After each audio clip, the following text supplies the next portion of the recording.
আমরা কিন্তু প্রথমবার বিয়ের পর চলে এসেছি শিল্পাদির শ্বশুর বাড়িতে। আর এই যে কেমন আছো বোন? ভালো আছি। সেই বিয়েতে দেখা হয়েছিল, হ্যাঁ।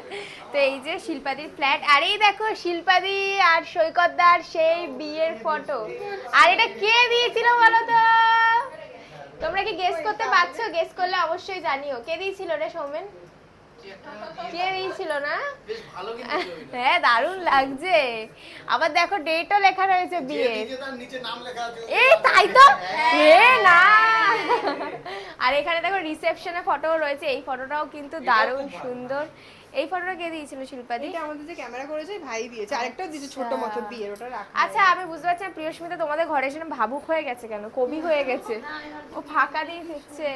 এটা কি মন্দির? হ্যাঁ এটা দুর্গা মন্দির, দুর্গা পুজো হয়। তো আমরা এসেছি খুব সুন্দর করে, কিন্তু শিল্পাদি একদম পাকা গিন্নির মতো সাজিয়েছে রুমটাকে। সাজাতে পারিনি, এখন সাজাবো। খুব সুন্দর লাগছে। আর ওই যে দিদি নাম্বার ওয়ানের সেই মেমেন্টো, আর ওখানে সেই ট্রফি।